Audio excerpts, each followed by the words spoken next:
All of this stuff is too expensive. So how do we pay for it? Insurance pays for it, right? Unfortunately, no. U.S. health insurances will not pay at all for a driving program, vehicles, or any driving-related modifications to your vehicle after an injury. They consider driving a personal convenience and not a medical necessity.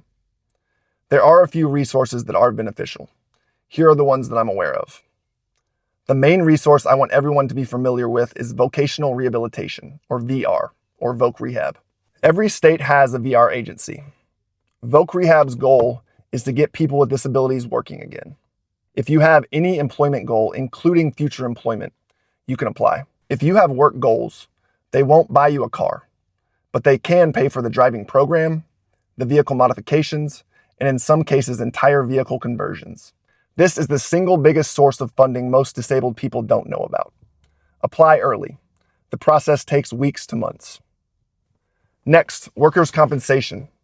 If your injury was at work, workers' comp covers all of this, and at higher amounts than vocational rehabilitation. Next is auto insurance. If your injury was from a car crash, your bodily injury settlement should include vehicle modifications. Get a personal injury attorney who's done catastrophic injury cases.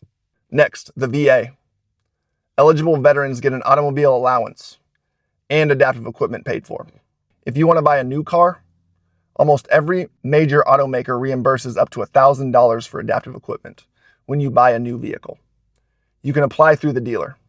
I bought a new car once. I regret it. I should have just bought used, but the money they gave me almost paid for hand controls and a spinner knob. Lastly, if you want to make sure your equipment is insured, call your insurance company and specify that. You will probably have to pay more to insure your adaptive equipment. I actually have never paid to insure my adaptive equipment, but I have also never had more than hand controls and a spinner knob. If I had a conversion, I would strongly recommend getting that insured. Standard auto insurance does not cover the modifications on your vehicle. You need an adaptive equipment rider or an adaptive equipment endorsement. These are amendments on your insurance policy to include accessible modifications. Call your insurance company and ask specifically for these things if you want to insure your modifications.